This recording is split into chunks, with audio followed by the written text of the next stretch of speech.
Good morning to all. सभी को शुभ संध्या, सभी को नमस्कार। कल हम लोग 20 तक क्वेश्चन देख लिए थे और आज 21 से क्वेश्चन 40 तक देखेंगे। 21 क्वेश्चन आज देखेंगे। टेम्पोररी होल्ड्स, ये क्वेश्चंस बोल रहा है 21। Temporary holds the data receive from input device. Temporary holds से एक तक कल क्वेश्चन डिस्कस कर रखे थे, इसका आंसर क्या था? रैम। ये सब समझ में आ गया था। अब 22 question. The physical arrangement of elements, physical arrangement of elements, input, output और प्रोसेसिंग डिवाइस, इसको ग्रुप्ड टुगेदर, अगर एक साथ ग्रुप करते हैं तो उसको क्या बोलते हैं? देखिए, मोबाइल डिवाइस तो हो नहीं सकता, इंफॉर्मेशन साइकिल्स नहीं हो सकता, सर्किट बोर्ड भी नहीं हो सकता, और ये कंप्यूटर सिस्टम इसका सही आंसर होगा। क्योंकि इनपुट आउटपुट प्रोसेसिंग डिवाइस का जो ग्रुप करते हैं तो वो कंप्यूटर सिस्टम में बनता है। इनपुट हो गया कीबोर्ड, आउटपुट आपका मॉनिटर हो गया, प्रोसेसिंग डिवाइस सीपीयू हो गया, सबको मिलाने से क्या बनेगा? कंप्यूटर सिस्टम बनेगा। नेक्स्ट क्वेश्चन है 23। What type of computer could be found in digital watch. Digital watch में किस प्रकार का कंप्यूटर सिस्टम पाया जाता है? तो देखिए, मेन फ्रेम कंप्यूटर क्या होता है? ये जहाँ बड़े बड़े डेटा होते हैं उसके लिए ये मेन फ्रेम कंप्यूटर का यूज किया जाता है। तो ये डिजिटल वॉच तो हम जानते हैं कि हम लोग जो यूज करते हैं वो डिजिटल वॉच है। सुपर कंप्यूटर भी स्पेशल पर्पस के लिए बनाया गया है। नोटबुक जो हम लोग यूज करते हैं, लैपटॉप को जो नोटबुक में आता है, इसमें से नन आंसर होगा। तो इसका आंसर डिजिटल वॉच में जो कंप्यूटर पाए जाते हैं वे एम्बेडेड कंप्यूटर्स पाए जाते हैं। क्या? एम्बेडेड। एम्बेडेड का मतलब होता है एक छोटे से चिप पे आपका उसका सॉफ्टवेयर हार्डवेयर सभी इंस्टॉल रहता है, उसी को बोलते हैं एम्बेडेड कंप्यूटर। ठीक है, समझ में आ गया? तो इसका आंसर क्या होगा? Embedded computer. नेक्स्ट क्वेश्चन है 24। Is a not basic function of a computer. Computer का बेसिक फंक्शन नहीं है, मतलब क्या हो? कंप्यूटर काम नहीं करता है, उसका फंक्शन नहीं है। देखिए, एक्सेप्ट इनपुट को लेता है, प्रोसेस करता है और डाटा को भी स्टोर कर सकता है। ये क्या है? कंप्यूटर सिस्टम का फंक्शन है। लेकिन ये कॉपी टेक्स्ट कंप्यूटर का ये फंक्शन नहीं है। समझ में आ गया होगा। Next question 25। The contents of are lost when the computer turn of.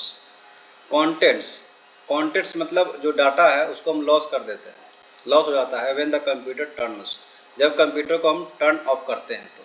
तो पहले ही बता रखे हैं, रैम में क्या होता है? डाटा टेम्पोररी स्टोर होता है। अगर हम इसको सेव नहीं करते हैं तो क्या होता है? डाटा लॉस हो जाता है। तो इसका आंसर क्या होगा? रैम हो जाएगा। इनपुट तो होगा नहीं, आउटपुट होगा नहीं, और स्टोरेज से कोई मतलब नहीं है, क्योंकि स्टोरेज का यहाँ है आपका परमानेंट की जब बात करेंगे तो आपका लॉस नहीं होगा। अगर ये टेम्पोररी, रैम टेम्पोररी होता है, इसको प्राइमरी बोलते हैं, इसको वोलेटाइल मेमोरी बोलते हैं, पहले ही बताया गया आप लोगों को। Next 26। Are specially designed computer chips reside inside the other device. अभी बताए थे कि जो एम्बेडेड कंप्यूटर सिस्टम्स होते हैं उसमें क्या करता है? एक ही चिप पे आपका सॉफ्टवेयर हार्डवेयर जो भी हो सभी इंस्टॉल होते हैं, उसी को बोलते हैं एम्बेडेड कंप्यूटर सिस्टम्स। सर्वर क्या होता है? सर्वर समझिए कि आपका ढेर सारे जब कंप्यूटर को आपको हैंडल करना होता है तो एक सर्वर बनाया जाता है। सर्वर के पास आपका उसमें जो हार्ड रैम जो भी हो गए वो उसका ज़्यादा रैम होंगे। देखिए कि सभी कंप्यूटर को कंट्रोल करना होता है।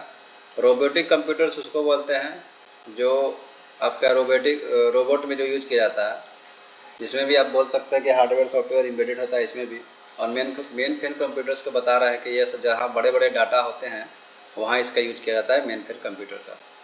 तो आपको इसको समझ में आएगा। आज specially designed computer chips reside inside the other device, उसको बोलते हैं एम्बेडेड कंप्यूटर सिस्टम्स। इतना तक किसी को दिक्कत नहीं होगा। नेक्स्ट 27 में आते हैं। 27 में आते हैं। 27 is the set of programs, is the set of programs enable your computer's hardware device and application software to work together. वो सेट ऑफ प्रोग्राम्स को क्या कहते हैं? जो कंप्यूटर के हार्डवेयर डिवाइस को और एप्लीकेशन सॉफ्टवेयर को एक साथ काम करने के लिए इनेबल करता है। मैनेजमेंट ये है नहीं, प्रोसेसिंग भी नहीं होगा और यूटिलिटी नहीं होगा। ये बोलते हैं इसको सिस्टम सॉफ्टवेयर। सिस्टम सॉफ्टवेयर क्या है? सिस्टम सॉफ्टवेयर क्या करता है? सिस्टम सॉफ्टवेयर क्या करता है? ये आपका जो एप्लीकेशन सॉफ्टवेयर है और हार्डवेयर, ये सिस्टम सॉफ्टवेयर क्या करते हैं कि आपके एप्लीकेशन सॉफ्टवेयर को चलने के लिए एक प्लेटफॉर्म प्रोवाइड करते हैं जो हार्डवेयर से इसका इंटरकनेक्शन होता है सॉफ्टवेयर, सिस्टम सॉफ्टवेयर का। तो इसका आंसर हो जाएगा सिस्टम सॉफ्टवेयर। नेक्स्ट है the most frequently use instruction of a computer are likely to be the fetched from. The most frequently use instructions of a computer likely to be fetched from. Most frequently अगर मतलब data को, instructions क्या होते हैं? Instructions तो data ही बोलते हैं। Instructions होता है निर्देश। तो अगर कोई हम डेटा इनपुट कर रहे हैं, अगर तेज़ी से हमको फेच करना है, likely to be fetched from, तो हम कैश मेमोरी क्या होता है? ये आपके प्राइमरी मेमोरी और हार्ड डिस्क के बीच में, इंटरमीडिएट में रहता है। किसके बीच में? रैम और हार्ड डिस्क के बीच में ही रहेगा। ये क्या करता है कि जब भी कोई डाटा रैम को चाहिए, ये क्या करता है? डाटा को हार्ड डिस्क से तेज़ी से इसको मतलब प्रोवाइड करता है, जिससे क्या होगा? प्रोसेसिंग स्पीड क्या होता है? फास्ट हो जाता है। रजिस्टर भी क्या होता है? ये भी एक स्टोरेज यूनिट है। रजिस्टर जो होता है ये मतलब छोटा है, स्टोरेज यूनिट। रैम भी क्या? तो रैम भी स्टोरेज यूनिट है और हार्ड डिस्क भी क्या? स्टोरेज है। लेकिन ये आपका बोला फ्रीक्वेंटली करने के लिए, most frequently use instructions of a computer, तो इसका हो जाएगा cache memory. Cache memory fastest memory होता है रैम, हार्ड डिस्क के। The components that process data are located in. The components that process data are located in, इसका क्या answer हो जाएगा? System units. समझ में आ गया? Next, which type of data has been organise या प्रजेंट इन मीनिंगफुल फैशन। जब डाटा को हम ऑर्गेनाइज करते हैं या मीनिंगफुल फैशन में हम प्रजेंट करते हैं, उसको क्या बोलते हैं? इंफॉर्मेशंस। क्या बोलते हैं? इंफॉर्मेशंस। इसका मतलब ये हो गया कि कोई डाटा हुआ, प्रोसेस हुआ, उसके बाद आउटपुट आएगा तो क्या होगा? आउटपुट आएगा तो हमारे लिए क्या होगा? इन्फॉर्मेशन ही हो गया। प्रोसेस क्या होगा? प्रोसेस के बाद इंफॉर्मेशन आते हैं। सॉफ्टवेयर का मतलब नहीं है इसमें। और स्टोरेज क्या होता है? स्टोर का काम करता है। नेक्स्ट क्वेश्चन है 31। All the following are example of input device. Input device का एक्सेप्ट बोल रहा है कि छोड़कर कौन जो है इनपुट डिवाइस है और कौन नहीं है, इसके बारे में। स्कैनर क्या है? Input device. माउस क्या है? पॉइंटिंग डिवाइस भी बोलते हैं इसको, इनपुट डिवाइस भी बोलते हैं। कीबोर्ड भी क्या है? एक इनपुट डिवाइस है। और प्रिंटर क्या है? कल बताए थे, ये है आउटपुट डिवाइस, जो क्या करता है? आउटपुट देता है। मॉनिटर क्या है? Output device. जॉयस्टिक क्या है? Input device. आपका स्कैनर, बारकोड रीडर भी क्या होगा? इनपुट डिवाइस होगा। 32 क्वेश्चन में आता है, ये computer gathers data, process, outputs the data और इंफॉर्मेशन एंड डाटा और इंफॉर्मेशन। ये कंप्यूटर्स गेदर्स डाटा, उसको क्या करता है? डाटा को इकट्ठा करता है, प्रोसेस करता है और आउटपुट करता है। द डाटा इंफॉर्मेशन एंड, ये क्या होगा? इसका आंसर स्टोर होगा। एंड स्टोर डाटा क्या करता है? आउटपुट्स देता है और इंफॉर्मेशंस एंड डाटा स्टोर करता है। नेक्स्ट है 33 क्वेश्चन है, ये is a micro processor based computing device. Micro processor based, micro processor का मतलब क्या होगा? माइक्रो मतलब छोटा, प्रोसेसर मतलब आपका छोटा प्रोसेस होगा। तो हम लोग को पीसी में यूज करते हैं। ये मेन कंप्यूटर बड़े बड़े पर्पज़ के लिए होता है। ये भी बड़े बड़े जगह पर यूज किया जाता है। सुपर कंप्यूटर भी आप इसके बारे में जानते ही होंगे।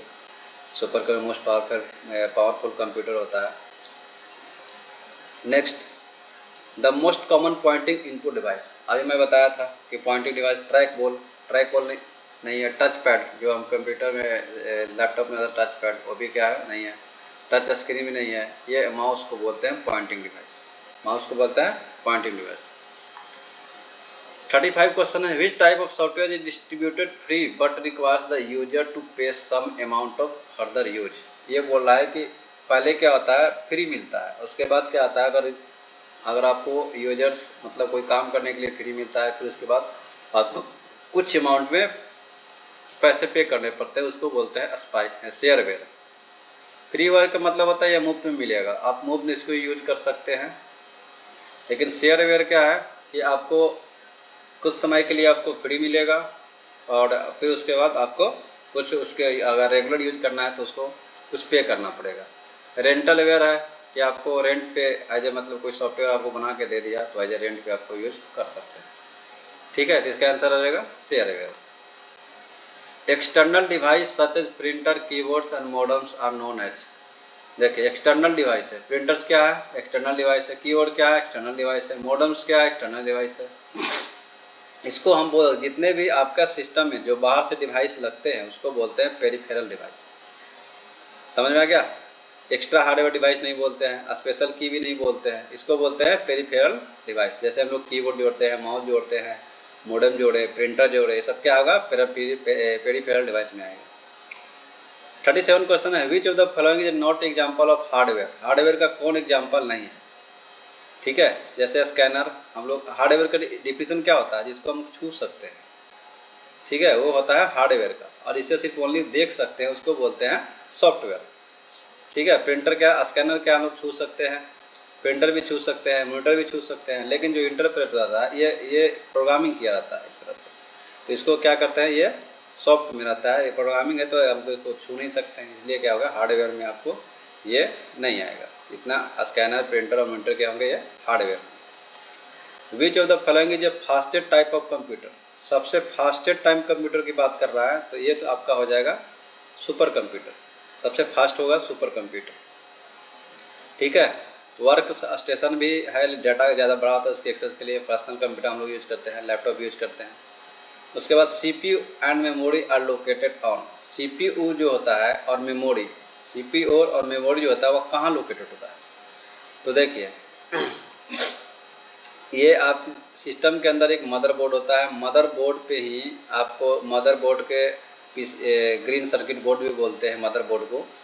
तो मदरबोर्ड पे जितने भी इक्विपमेंट्स होते हैं जैसे आपका CPU हो गया, मेमोरी हो गया, ये सब क्या है एक बोर्ड है, उस पर सभी फैब्रिकेटेड रहते हैं, इसलिए इसको मदरबोर्ड बोला जाता है। तो मदरबोर्ड पे ही रहते हैं CPU और मेमोरी। ये स्टोरेज डिवाइस नहीं होता है और आउटपुट भी नहीं है और एक्सपेंशन बोर्ड भी नहीं है। देखिए हम कुछ क्वेश्चंस को पढ़ के और उसके ऑप्शन से ही एलिमिनेट हो जाता है कि CPU और मेमोरी कहाँ लोकेट होंगे, और स्टोरेज डिवाइस नहीं होते हैं, मदरबोर्ड भी इसका आंसर होगा।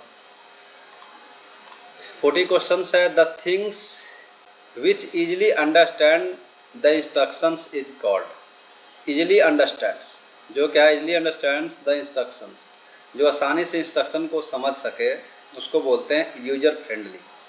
यूजर फ्रेंडली के जैसे पहले हम लोग सिस्टम में काम करते थे तो क्या बोलते हैं कमांड प्रॉम्प्ट के थ्रू काम करते थे तो हमारा यूजर फ्रेंडली नहीं था। लेकिन आप लोग अभी जो सिस्टम है अब यूजर जो हम देखते हैं वही मतलब एक दूसरे को समझने में आसानी हो रहा है, उसी को बोलते हैं यूजर फ्रेंडली। तो इन्फॉर्मेशन होगा नहीं, वर्ड प्रोसेसिंग होगा नहीं और आइकन नहीं होगा, तो यूजर फ्रेंडली हो जाएगा। आज का ये 20 क्वेश्चन है और ये क्वेश्चंस डेली आप लोग याद कीजिएगा और आपको आगे चल के जितने भी सब्जेक्ट हैं सभी सब्जेक्ट को आपको पढ़ाया जाएगा, जितना हो सके उतना बताया जाएगा ताकि आपके एग्ज़ाम में हेल्प हो सके। आप कहीं भी रहिए पढ़ाई कीजिए, और एक चीज़ और, ये चैनल को सब्सक्राइब कर लीजिए ताकि बार बार ये जो वीडियो है आपको आसानी से मिल सके, किसी ग्रुप में शेयर ना करना पड़े या किसी को भेजना ना पड़े। इसलिए आप लोग आसानी से प्राप्त करने के लिए इसको चैनल को सब्सक्राइब कर लीजिए, और आपको एक लिंक भी दे दिया जाएगा टेलीग्राम का, वहाँ ज्वाइन करके आप वहाँ से जितने भी एग्ज़ाम में क्वेश्चंस पूछे गए हैं उसको PDF भी शेयर कर दिया जाएगा। आप लोग इसको ज्वाइन कर लीजिएगा और लाइक सब्सक्राइब भी कर दीजिएगा ताकि हमको भी मोटिवेट हो डेली क्वेश्चन बनाने के लिए। और एक चीज़ और, जितने भी न्यू रिक्रूट्स हैं अपना एग्ज़ाम की तैयारी करते रहेंगे, कोई भी एग्ज़ाम हो, आगे चल के जितने भी कंपटीशन एग्ज़ाम होंगे उसका भी डेटा प्रोवाइड करेंगे। जितने भी जो डिफेंस में होते हैं उनको पढ़ना थोड़ा टाइम कम मिल पाता है, इसलिए मैं ये वीडियो बना रहा हूँ ताकि आप लोगों से कहीं डाटा इकट्ठा करना ना पड़े, आप कहीं भी रहें तो आप इसको देख सकते हैं। ठीक है, आज के लिए धन्यवाद।